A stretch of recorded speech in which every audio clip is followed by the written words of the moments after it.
महाराज, ये आदेश पढ़ो सेनापति। कौशल नरेश महाराज प्रसन्नजीत का यह विजयी अश्व जिस जिस राज्य में यात्रा करेगा उस राज्य को कौशल का आधिपत्य स्वीकारना होगा। अश्व को रोकने का अर्थ कौशल की सेना से युद्ध करना होगा, अर्थात अपना अस्तित्व मिटाना होगा।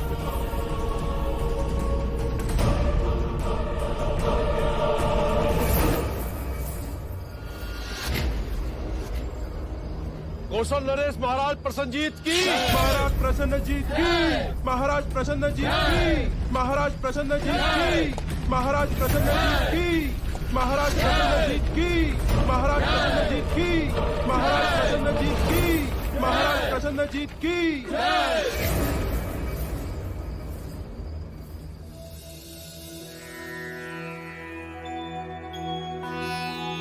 गुरुदेव, विवाह का जो सबसे सर्वश्रेष्ठ मुहूर्त हो वो ही निकालिएगा। हाँ गुरुदेव, सिद्धार्थ और यशोधरा के विवाह की बात है। गुरुदेव, जो भी सबसे पहला मुहूर्त हो वही निकालिएगा। हमारी यशोधरा इस विवाह को लेकर बहुत उतावली है। देखिए ना, इस समय भी वो यहाँ नहीं है, सिद्धार्थ के साथ।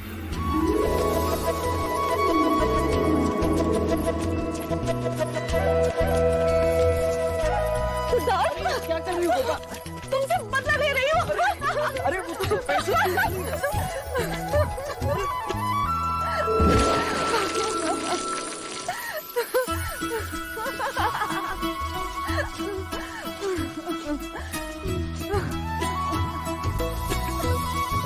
विवाह का शुभ मुहूर्त आज से 7 दिन बाद पूर्णिमा को ही है। बधाई हो, बधाई हो। बधाई हो महाराज, बधाई हो, बधाई हो दीदी, बधाई हो, बधाई हो। बधाई बधाई हो महाराज, बधाई बधाई। अनुज, आज कपिल वस्तु नगर में मिठाइयां बांटो, बजाओ गगन ढोल, घोषणा करो कि कल से 7 दिनों तक सारा कपिल वस्तु और देवदा विवाह के बाराती होंगे। अवश्य। ऐसा आमंत्रण तैयार करो कि भारतवर्ष का कोई भी राजा युवराज के विवाह में आने का लालच रोक न सके।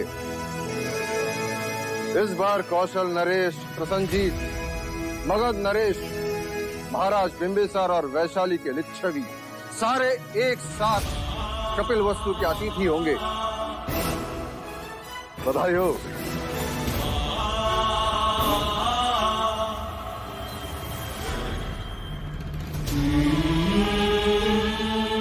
आप प्रसंगानुसार कार्यसूची बना दें। मैं कुछ ही क्षणों में उपस्थित होता हूँ।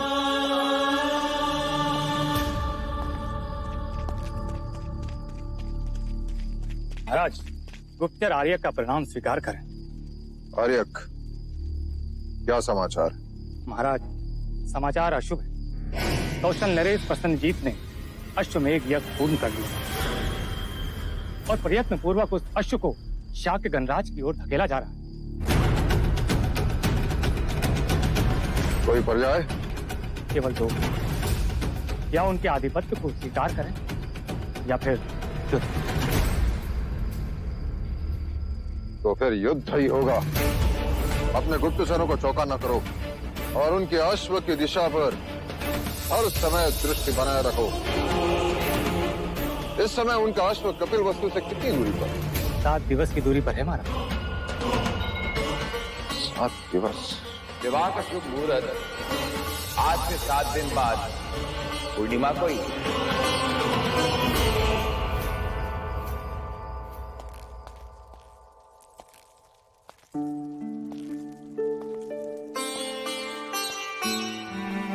कुछ ही देर में उपस्थित होता हूँ कहकर आप अचानक कहाँ चले गए भैया? हम सब कब से आपकी राह देख रहे थे। हमने तो सिद्धार्थ के विवाह की सारी तैयारियां भी कर ली हैं। हाँ भाई महाराज, इतनी तैयारियां हो चुकी है कि यदि वो दोनों यहाँ होते तो कदाचित हम उनका विवाह ही करा देते। भैया, ये है विधि का क्रम। देखिए, भाई महाराज, कुलगुरु ने इस शुभ अवसर पर एक मंदिर बनाने का भी सुझाव दिया है। और ये आमंत्रण पत्रिका भी तैयार हो गई है, ये देखिए।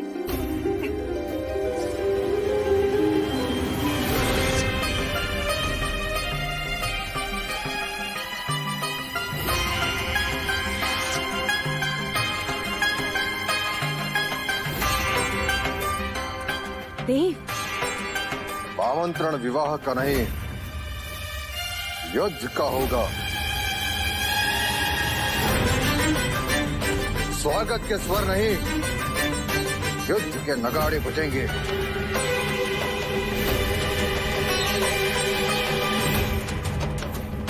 महाराज, ये आप क्या कह रहे हैं? कौशल नरेश प्रसन्नजीत ने अश्वमेघ यज्ञ किया है और वह अश्व शाक्य गणराज्य की ओर आ रहा है। राजा दंडपानी, हमें विवाह स्थगित करना है।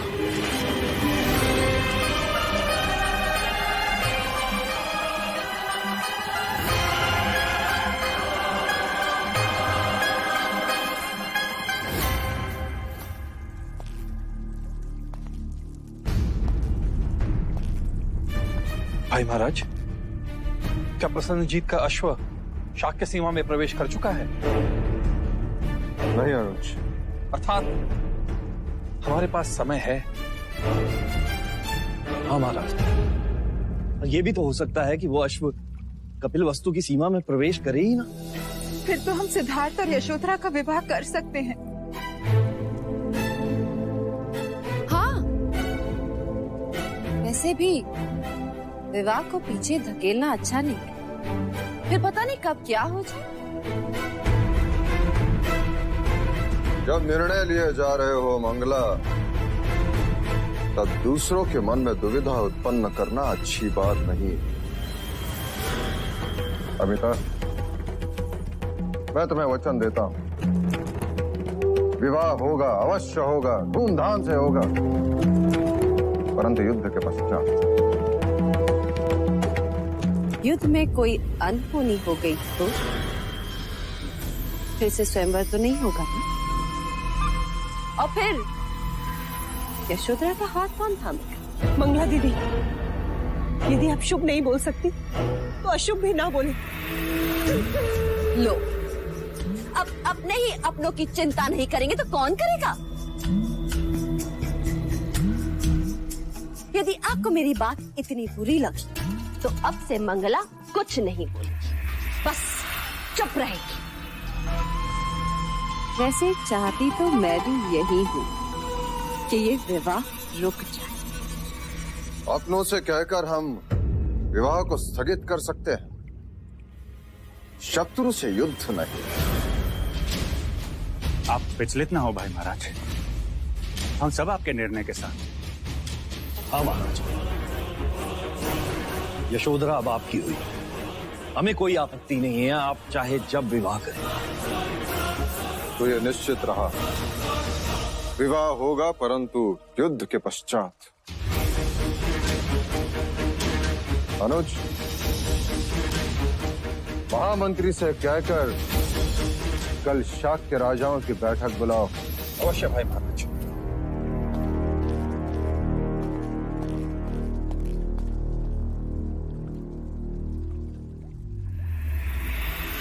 अब तो श्रीफल चढ़ाने ही पड़ेंगे।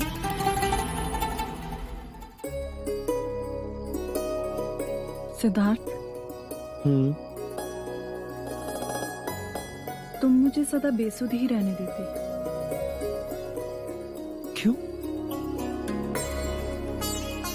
तुम्हारा ध्यान मेरे पास तो रहता।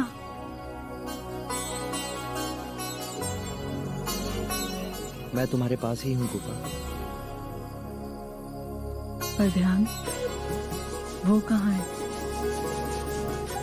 वो तो कभी किसी पंछी के पीछे, कभी किसी सितारों के साथ, तो कभी किसी ब्रह्मांड में।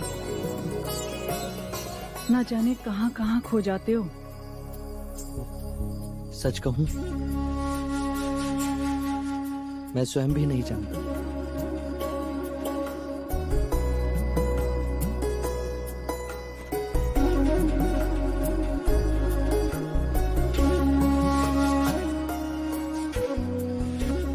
कर रही हो?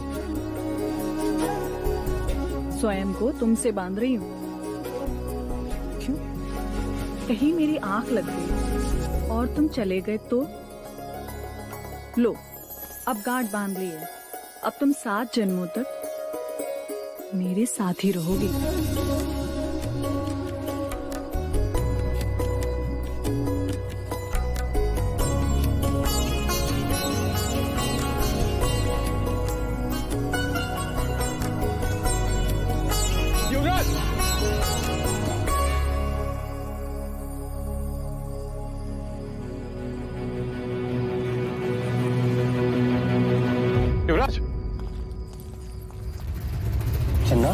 युवराज, एक अशुभ बात हो गई।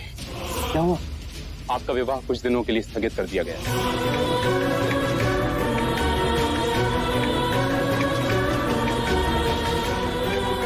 पर क्यों? क्योंकि प्रसन्नजीत ने अश्वमेध यज्ञ कर अश्व को छोड़ दिया। कपिल वस्तु में अश्व के आते ही युद्ध होगा।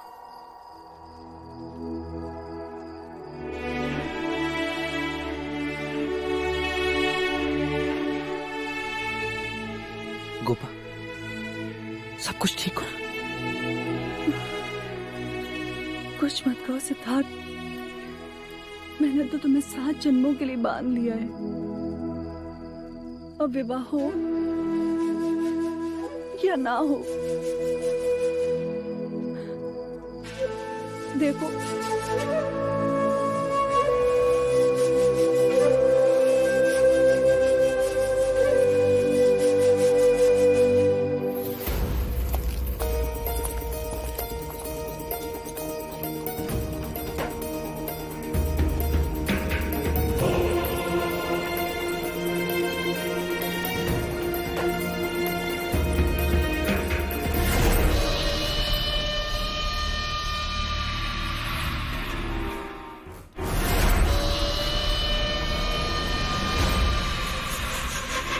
मेरा रास्ता छोड़ो।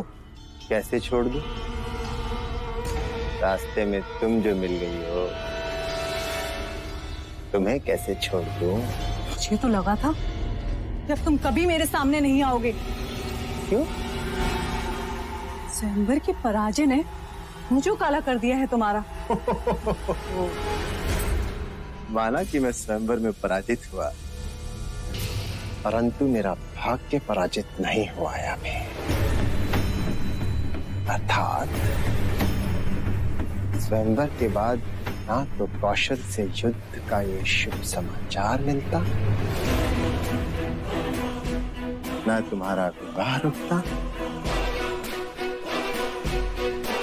और ना मुझे ये सुनहरा अवसर मिलता। कैसा अवसर? युद्ध में शत्रु पे उठी हुई तलवार के बीच कोई अपना भी तो हो सकता है।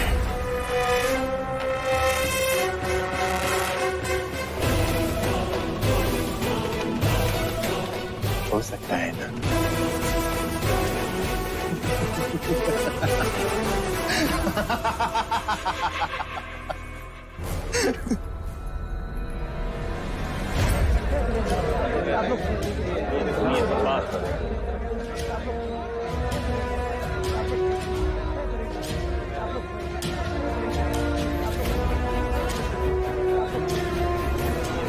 शांत हो जाइए, शांत हो जाइए।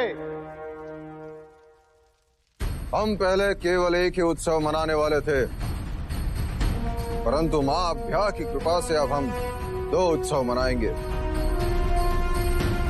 एक प्रसन्नजीत को पराजित करने का और दूसरा सिद्धार्थ के विवाह का। वैसे आप सारी परिस्थिति से अवगत हैं। यदि प्रसेनजीत हमारी देश की ओर देखेगा तो उसे मुंह की खानी पड़ेगी। हमें एक होकर युद्ध करना होगा और उसके अश्व को रोकना होगा। और उसके अश्व को ना रोका तो उसका अर्थ यह होगा कि हमने कौशल का आधिपत्य स्वीकार कर लिया।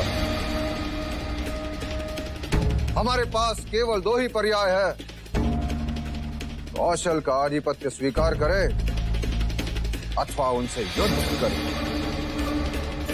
महाराज, कौशल हमसे अधिक शक्तिशाली है, उसके पास हमसे अधिक शस्त्र है, अधिक सैन्य है और अधिक अश्वबल भी महाराज। परंतु हमारे जैसा साहस नहीं। हमारा एक एक शाक्य योद्धा उनके 10-10 योद्धाओं पर भारी है। मेरा प्रस्ताव है कि हम सबको शांत होकर इस पर विचार करना चाहिए। महाराज, यदि हम प्रसन्नजीत की मित्रता स्वीकार लें तो? मित्रता या पराधीनता? नहीं चलेगा। शांत हो जाइए, शांत हो जाइए। महाराज, इससे हम धन और जान की हानि होने से बच सकते हैं। यदि वो हमारे अपने प्रदेश में हमारा अधिकार सुरक्षित रखता है तो इसमें हमें आपत्ति क्या होनी चाहिए? बलशाली मित्र कौन नहीं चाहता महाराज? अर्थात मित्रता के नाम पर हम उनके दास बन जाए? ये मत भूलिए राजा दंडपानी, शाक्य देश एक आदर्श गणराज्य है और उस पर कोई और राज करे ये स्वप्न भी नहीं होने देंगे हम। नहीं होने देंगे। क्या आपको युद्ध से भय लग रहा है राजा दंडपानी?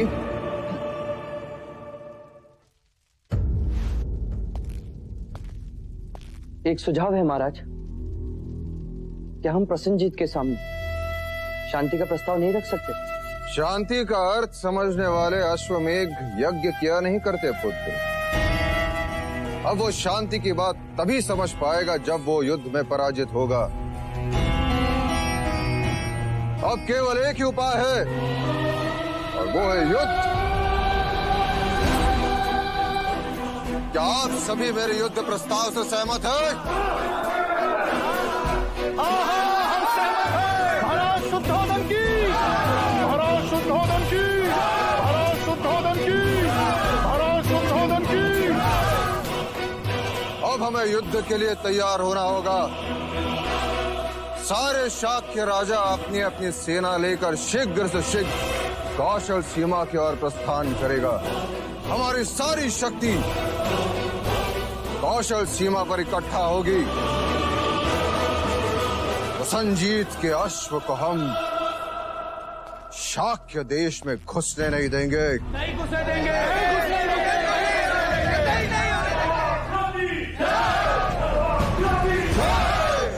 शाक्य कुल की, शाक्य कुल की।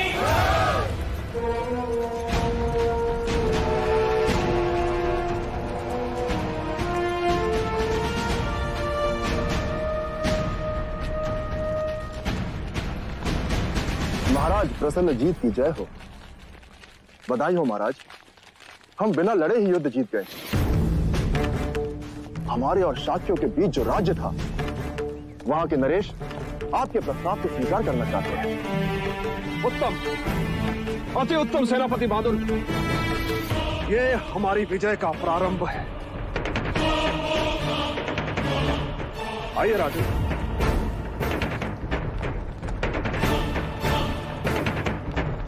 तो क्या आपको कौशल का आधिपत्य स्वीकार है? जी महाराज।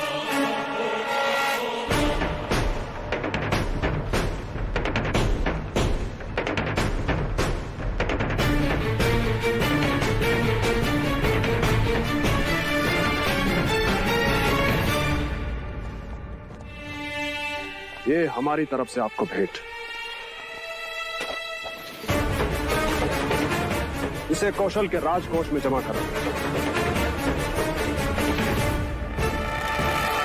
और आप जा सकते हैं।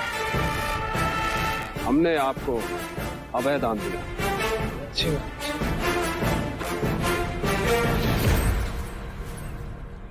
मुझे ऐसे छोटे छोटे राज्य नहीं, बड़ा देश चाहिए। हमारा अगला लक्ष्य है शाक्य देश, कपिलवस्तु। महाराज, शाक्यों को पराजित करना इतना सहज नहीं है। वो बड़े शूरवीर हैं और उनमें बड़ी एकता है। और हमने फूट डाल दी और उनका एक राजा हमारा साथ देगा। और एक बड़ी दीवार को गिराने के लिए एक दरार ही पर्याप्त है।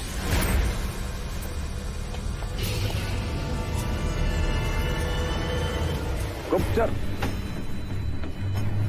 हमारा ये संदेश उस राजा तक पहुंचा दो। वो अपनी सेना को दुर्योधन की सहायता के लिए नहीं भेजे। राम, उनसे कहना कि कौशल का साथ देने पर हम उनसे अच्छी तरह से मित्रता निभाएंगे। जी महाराज।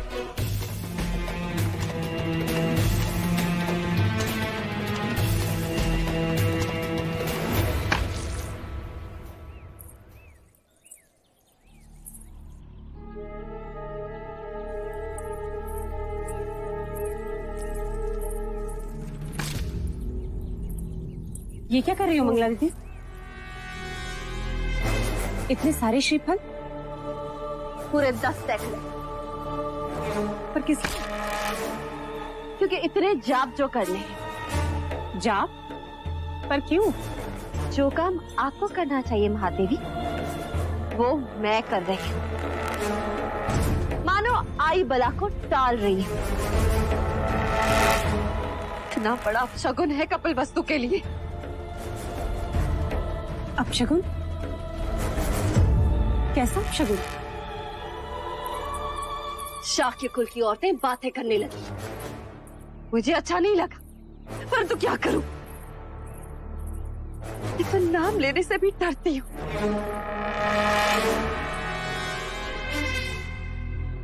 बड़े ही अमंगल चढ़ने वाली है।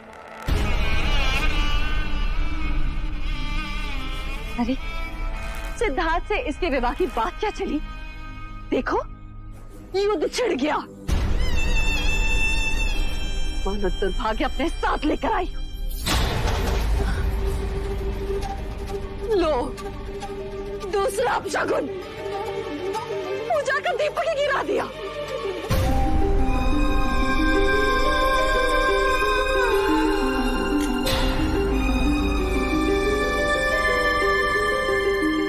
यशो,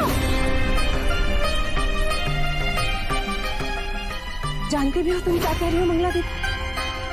यदि देवदत्त के साथ यशोधरा का रिश्ता होता तो भी ऐसी ही बात कहती। केवल बात ना करते, रिश्ता तोड़ के दिखा देती। दया आती है तुम्हारी सोच पे मंगला दीदी। कल तक जिसका नाम लेकर तुम्हारी जीवा सूख जाती, जिसके साथ अपने पुत्र के विवाह के सपने देख रही, एक ही रात में वह पवित्र अमंगल अपशगुन हो गई। और नहीं तो क्या महादेवी, हाथ कंगन को तर्पण क्या?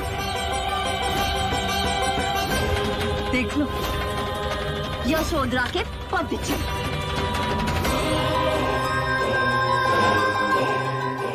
कहते हैं बहुएं कुमकुम वाले पद लेकर चौखट पर आती है। और ये तो रक्त रंजित पद लेकर आई है।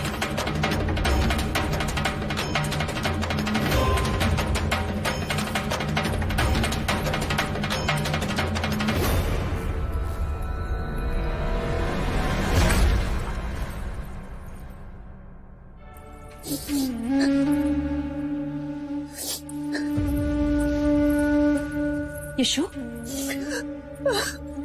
बुआ, आप जो प्रायश्चित कहेंगी मैं करूंगी। मैं नहीं चाहती कि मेरे कारण प्रजा या राज्य पर कोई भी विपदा आए। अगली, ये कैसी बातें कर रही है तू? जिसको जो कहना है वो कहे, पर मेरे लिए तो तू बड़ी भाग्यवान है जो मेरे पुत्र को समझती। और तू देखना, एक दिन यही मंगला दीदी पछताएंगी अपने विचारों पर, जब उन्हें ये पता चलेगा कि हम युद्ध जीते। तो और देख, इसी चौखट पर वो तेरी आरती उतारेंगे तो मैं उनसे कहूंगी, है मेरी बहू से बड़ा कोई शगुन? वाह,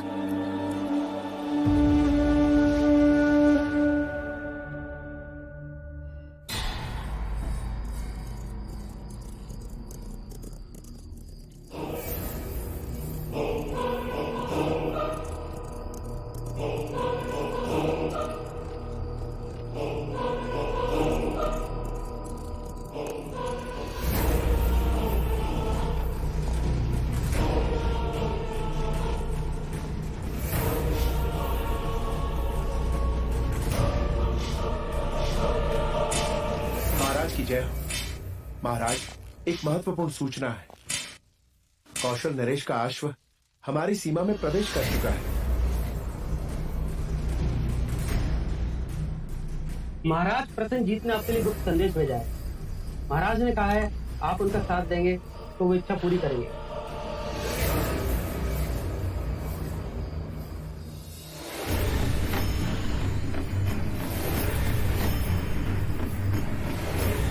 हमें प्रसन्नता हुई। अपने महाराज से जाकर कह दो कि उनकी मित्रता हमारे लिए प्राणों से भी अधिक है। उनके आदेश का पालन करो। जी।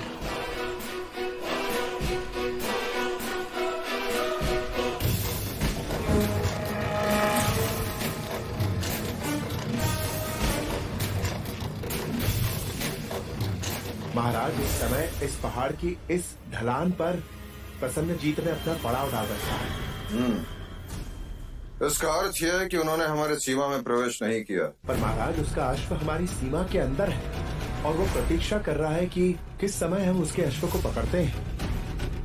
भाई महाराज, हमारे सारे शाक्य राजाओं की सेना इस पहाड़ी की दूसरी छोर यहाँ इकट्ठा हो रही है। हमारी सेना कब तक एक हो जाएगी? मात्र 2 दिन में महाराज।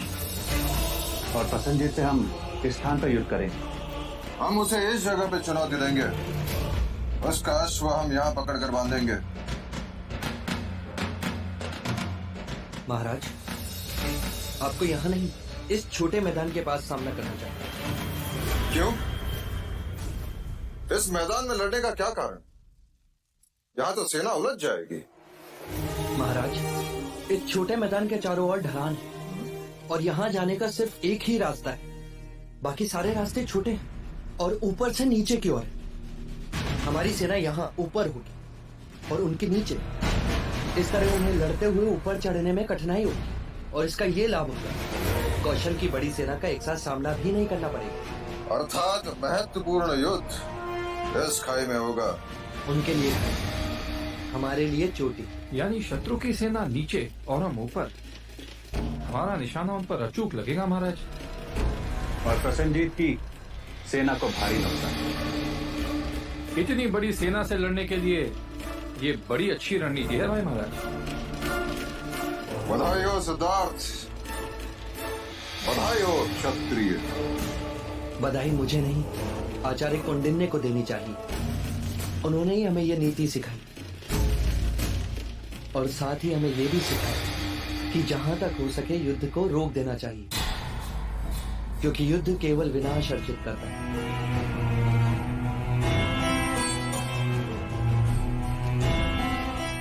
क्या महाराज, हम इस युद्ध को रोक नहीं सकते? सेनापति। जी महाराज। सेना को आदेश दो, कल प्रातः काल हम कूच करेंगे। जी। पिताजी, मेरी बात तो सुनिए पिताजी।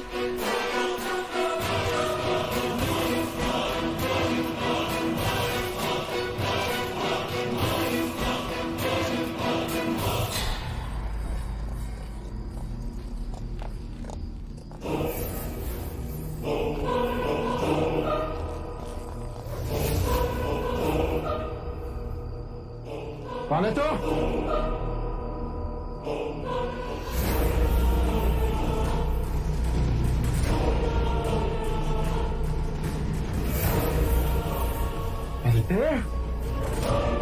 क्या कर रहा तू यहाँ पे? जी मैं युवराज सिद्धार्थ के लिए एक महत्वपूर्ण संदेश लेकर आया था कुमार देवदत्त। मेरा विश्वास कीजिए, मैं कपिल वस्तु और युवराज का शुभचिंतक हूँ।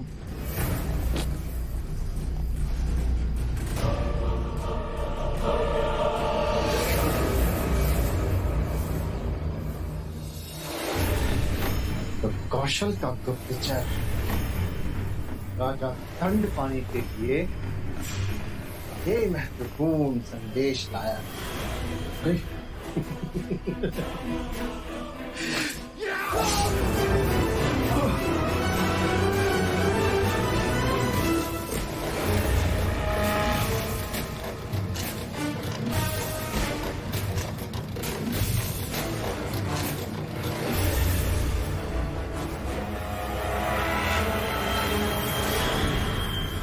तो आप हैं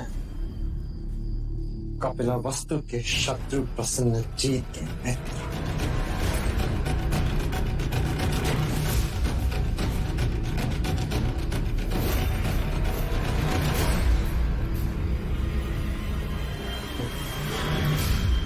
और तुम हो अपने ही घर के भेदी। देवदत्त, मैंने तो केवल अपनी महत्वाकांक्षाओं को पाला है, किंतु तुमने और तुम्हारे पिता ने तो कई बार अपने ही भाइयों को मारने का प्रयत्न किया है। क्या हो राजा दंडपानी, यदि ये संदेश मैं महाराज चित्तोधन को दे दूं?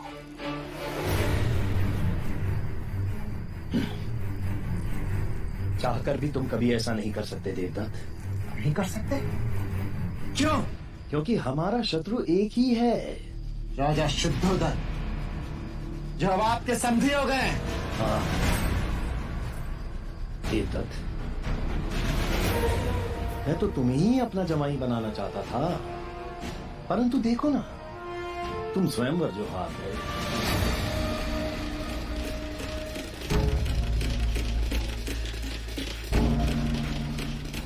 देवदत्त, तुम मेरी सहायता करो और मैं तुम्हारी करूंगा। ये कौशल राज के गुप्त संदेश की बात हम तक रहे, बस।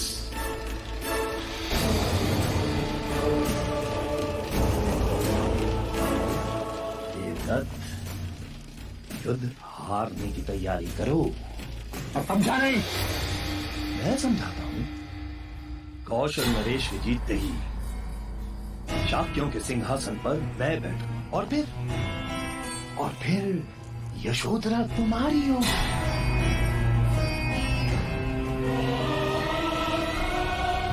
और फिर मैं तुम्हें अपना उत्तराधिकारी घोषित कर दूंगा।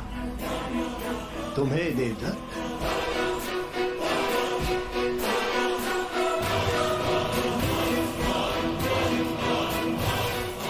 संदेश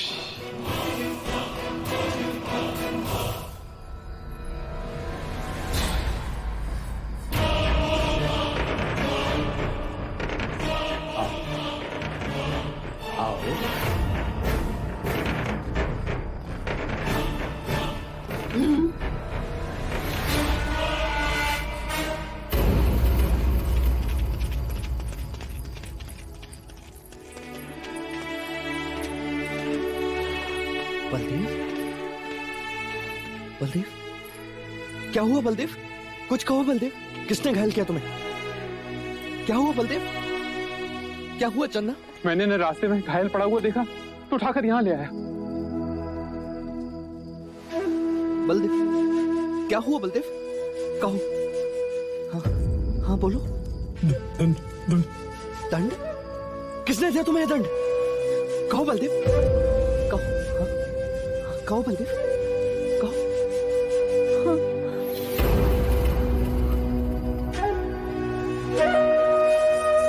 हाँ बोलो। पानी लाओ।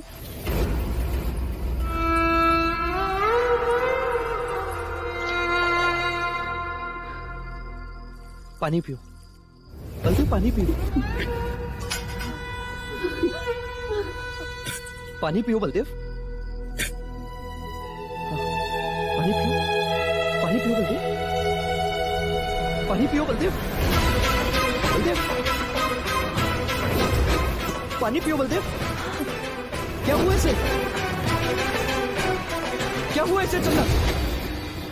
ये बोल क्यों नहीं रहा? बलदेव, बलदेव, बलदेव, बलदेव।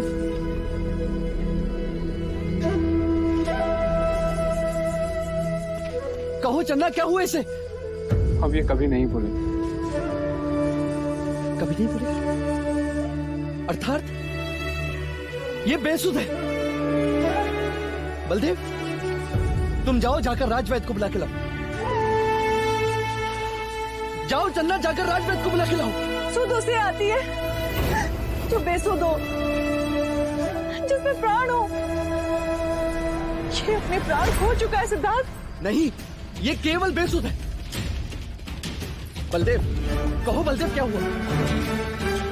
मैंने इसे अभय वचन दिया, इसे कोई नहीं मार सकता। ये बोलेगा। बलदेव, बलदेव कुछ कहो, कुछ कहो बलदेव। युवराज, ना तो इसकी सांसें चल रही हैं और ना ही हृदय गति।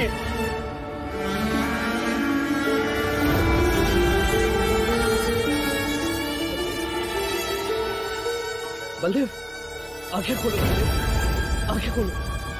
बलदेव, बलदेव। मृत्यु अटल है युवराज। नहीं तुमने ना देखा हो, तुमने अपने आचार्यों से पुराणों की कथाओं में मृत्यु की बातें सुनी होंगी।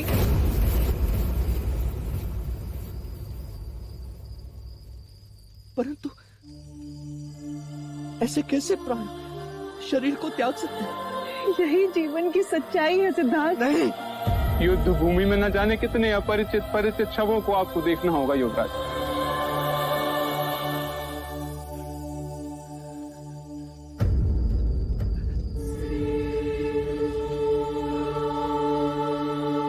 नहीं लड़ूंगा मैं युद्ध, नहीं लड़ूंगा मैं युद्ध। राज्य की रक्षा के लिए आपको युद्ध करना हो।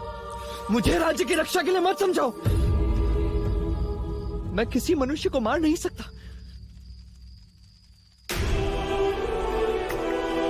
ऐसे कैसे बिना मनुष्य सम्मति के प्राण शरीर को छोड़ सकते हैं? नहीं लड़ूंगा मैं, नहीं लड़ूंगा। कपिल वस्तु की आशाएं हैं आपसे, आपको युद्ध लड़ना होगा। मैं युद्ध नहीं लड़ूंगा, नहीं करूंगा युद्ध, चाहे कुछ भी हो जाए। तुम्हें जाना होगा। नहीं जाऊंगा मैं किसी की हत्या नहीं कर सकता। युद्ध का अर्थ केवल शत्रुओं को मारना नहीं होता, अपनों को बचाना भी युद्ध का एक हिस्सा है। तो मैं युद्ध नहीं लड़ूंगा, मैं युद्ध होने भी नहीं दूंगा। मैं युद्ध को रोकूंगा, रोकूंगा मैं युद्ध को। युवराज, तुम सब मुझे अकेला छोड़ दो, अकेला छोड़ दो मुझे, अकेला छोड़ दो। युवराज कहाँ जा रहे हैं आप? युवराज, जाने दो चलना उसे। इन्हें रोकिए। इस समय उनके किसी भी प्रश्न का उत्तर नहीं दे सकते हम, न ही उन्हें समझा सकते हैं और न ही वो समझ पाएंगे। केवल एक ही उपाय है, उन्हें एकांत में छोड़ दो।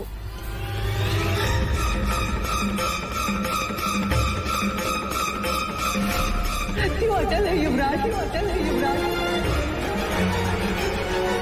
यही जीवन की सच्चाई है सिद्धार्थ, सच्चाई है सिद्धार्थ। युद्ध भूमि में न जाने कितने अपरिचित परिचित शवों को आपको देखना होगा युवराज।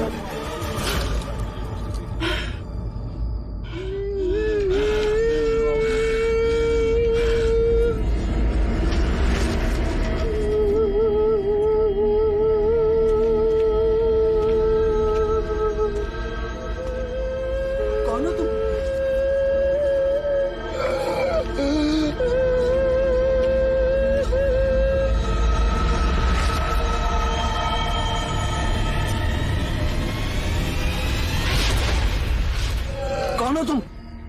मैं तुम ही तो हूं। तुम्हारी की भावना, माया, करुणा, दया, और मैं तुम्ही में छुपा हुआ तुम हूं।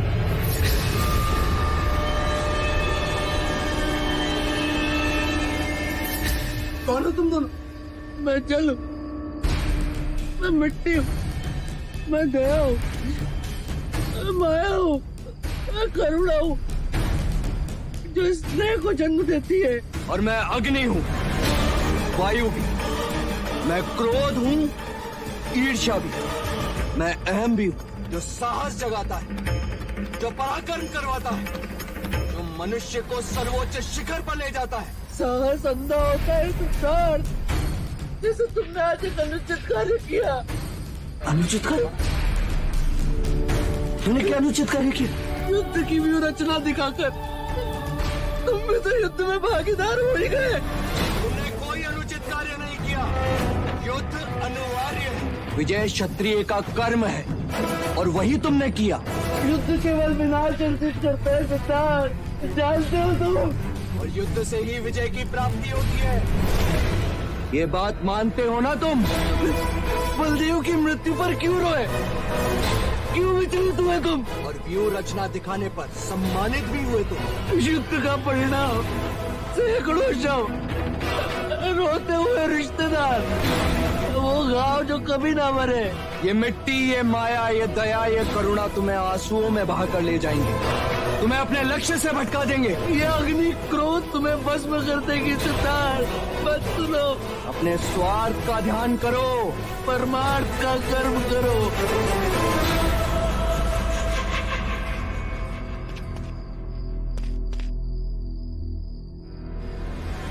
सत्य कथा, पुरुषार्थ कथा, सुनो सुनो सिद्धार्थ कथा।